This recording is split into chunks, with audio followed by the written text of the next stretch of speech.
برائے حسنود محمد و آل محمد صلوات.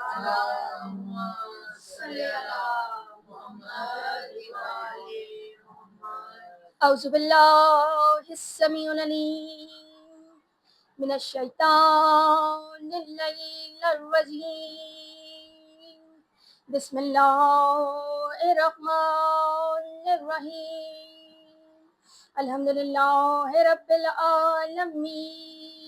الصلاۃ والسلام علی رسول الکریم وَأَهْلِ بَيْتِهِ الطَّيِّبِينَ الطَّاهِرِينَ مَعْصُومِينَ الْمَظْلُومِينَ. اللهم صل على محمد وعلى محمد. نعرہ تکبیر، نعرہ رسالت، ازل سے اب تک ان دونوں کا محافظ نعرہ حیدری، حیدری، حسینیت، یزیدیت، برائے ظہور المنتقی میں ہن امام حسن بواز بلند تر صلوات. اللہم صل علی محمد وعلی محمد. عزیزان گرامی، جیسا کہ آج میرے دوسرے امام حسن کی شہادت کا دن ہے. آج میرے دوسرے امام حسن المجتبیٰ کی شہادت کا دن ہے، اور ہم سب عزادار امیر المومنین اور سیدہ فاطمہ اور رسالت امام حضرت محمد صلی اللہ علیہ وسلم کی بارگاہ میں فرصہ پیش کرتے ہیں. فرشِ عذاب بچھائے ہوئے ہیں اور دعا کرتے ہیں کہ ہماری عزاداری مولا اپنی بارگاہ میں قبول و منظور فرمائے. مولا ہماری اس عزاداری کو اپنی بارگاہ میں قبول و منظور فرمائے. مولا حسن مولا علی کے بڑے صاحبزادے سیدہ کے نور نظر اور مولا محمد مصطفیٰ کی آنکھوں کی ٹھنڈک، اور مولا محمد مصطفیٰ کی آنکھوں کی ٹھنڈک ہے، یعنی جنہیں دیکھ کر مولا محمد مصطفیٰ کی آنکھوں کو سکون ملتا ہو، ان کی آنکھوں کو ٹھنڈک پہنچتی ہو، راحت محسوس ہوتی ہے، انہیں کہتے ہیں مولا امام حسن المجتبیٰ.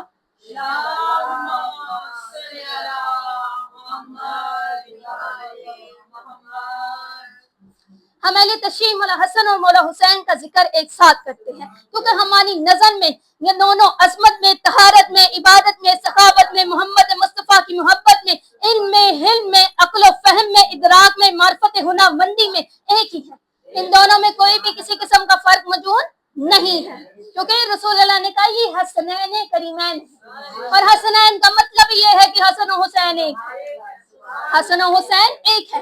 اور پھر سب سے بڑا فرمان جو میرے مولا محمد مصطفیٰ نے کہہ دیا، اولنا محمد وآخرنا محمد واسطنا محمد وکلنا محمد، ہمارا پہلا محمد، ہمارا آخری محمد، ہماری اوسط پاک سیدہ محمد، ہم سب کے سب محمد. سوات پڑھیں.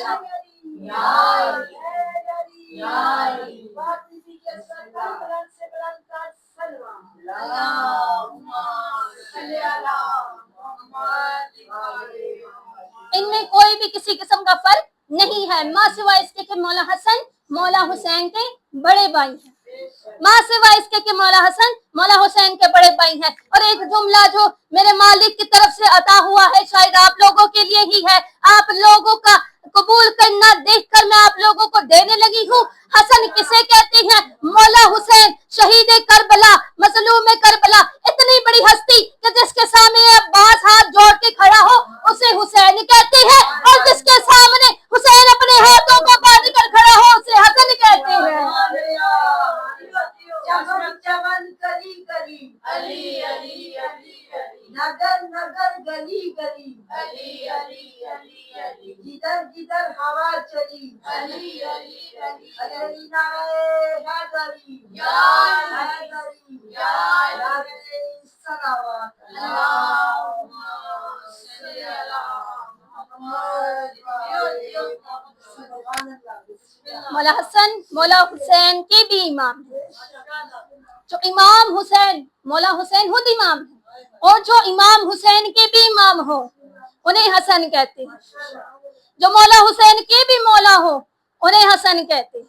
کیا فضیلت، کیا مرتبہ مقام ہے میرے مولا حسن کی ذات کا کہ جن کے سامنے مولا حسین بھی اپنے دستے ادب باندھ کر کھڑے ہوتے ہیں اور کہتے ہیں آقا حکم کیجیے، مولا حکم کیجیے، کیا حکم ہے. انہیں حسن کہتے ہیں. زمانے کو پتہ ہی کیا کہ حسن ہے کون؟ ارے مولا حسین کیا چھوٹی ہستی ہیں؟ مولا حسین کیا کسی کے آگے بھی ایسی ہاتھ باندھ کے کھڑے ہو جائیں؟ وہ جو یزید جیسے کو کہ مت جیسا تجھ جیسی کی بیان نہیں کرتا، وہ مولا حسن کے سامنے اپنے دستے ادب باندھ کے کھڑا ہوتا ہے تاکہ زمانے کو پتا چلے کیا ہے مرتبہ مقام مولا حسن کی ذات کا۔ اور ایک بات اور، صرف بڑا بھائی کر کے نہیں کھڑے ہوتے، کئی لوگ یہ سوچ رہے ہوں گے کہ بڑے بھائی ہیں احتراماً کھڑے ہوتے ہیں، احتراماً نہیں کھڑے ہوتے ہیں تو وہ بھی امام، وہ بھی امام، وہ بھی مولا علی کے صاحبزادے، یہ بھی مولا علی کے صاحبزادے، زمانے کو یہ بات سمجھانے کے لیے، زمانے کو یہ بات بتانے کے لیے کہ کون ہے حسن ابن علی، اس لیے مولا حسین نے اپنے دستے ادب کو باندھ کر کھڑا کیا تاکہ زمانے کو پتا چل سکے حسین بھی جس کا ادب کرے اسے حسن کہتے ہیں۔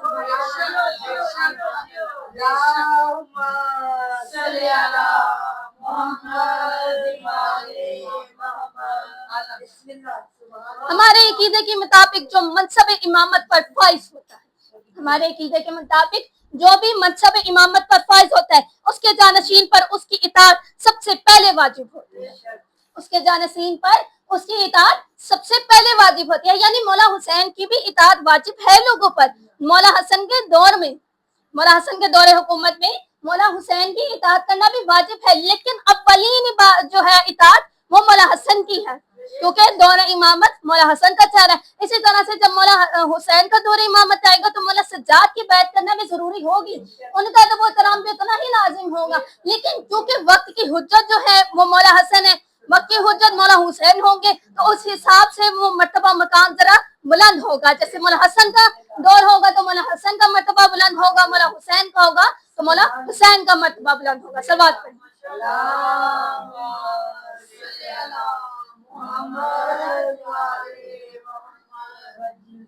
باقی جیسے میں پہلے بھی بیان کر چکی ہوں کہ ان دونوں بھائیوں کے مراتب ایک جیسے ہیں، فضائل ایک جیسے، ان دونوں میں فرق کوئی نہیں ہے، صرف مولا حسن کی تعظیم میں مولا حسین نے اپنے ہاتھوں کو باندھا، فرق کوئی نہیں ہے، فضیلت ایک جیسی ہے، معیار ایک جیسا ہے، فضائل ایک جیسے ہیں، مقام ایک جیسا ہے جو اللہ نے انہیں دیا، مقام ایک جیسا ہے، مقام میں کوئی فرق نہیں ہے، اللہ نے مقام دونوں کو ایک جیسا دیا، لیکن مولا حسین نے تعظیماً اپنے ہاتھوں کو جوڑا کیونکہ بڑے بھائی ہیں۔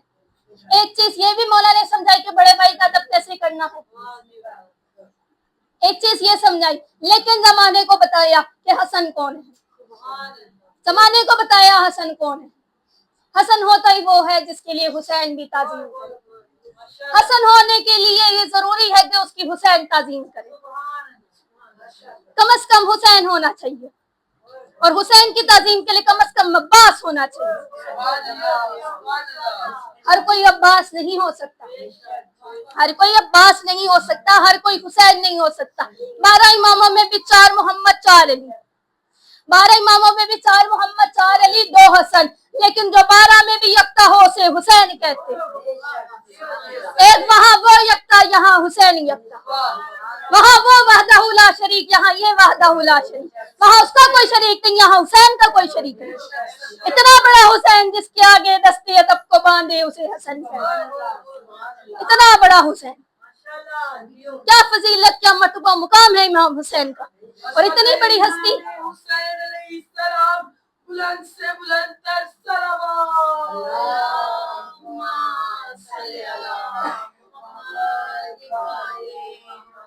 آپ رسالت مآب دونوں شہزادوں کو اپنے کاندھوں پر بٹھاتے، آپ رسالت مآب دونوں شہزادوں کو اپنے کاندھوں پر بٹھاتے، اپنی ابا میں چھپاتے، تاکہ زمانے کو پتا چل سکے کہ حسن و حسین کون ہے، تاکہ زمانے کو پتا چل سکے کہ حسنین کریمین کون ہے۔ حسنین کریمین وہ ہے کہ جن کے لیے خود رسول خدا سواری بنے، انہیں حسنین کہتے ہیں۔ بھئی سوار اتنا اچھا ہے تو سواری بھی تو ایسی ہونی چاہیے نا۔ ایک دفعہ رسول خدا نے مولا حسن و حسین کو اپنے اوپر سوار کیا ہوا، ایک شخص کہتا کیا بات ہے، کیسی سواری ہے، تو رسول اللہ نے بے ساختہ کہا کیسا سوار ہے، کیا بات سوار کی، یعنی مولا محمد نے اس سے کہا کہ تو نے سواری تو دیکھی، سوار نہیں دیکھے، تو نے سواری دیکھ لی، سوار نہیں دیکھے۔ سواری اتنی عظیم ہو جو حسن و حسین ہو تو ان کے لیے سواری کم از کم مولا محمد مصطفیٰ بنتے ہیں۔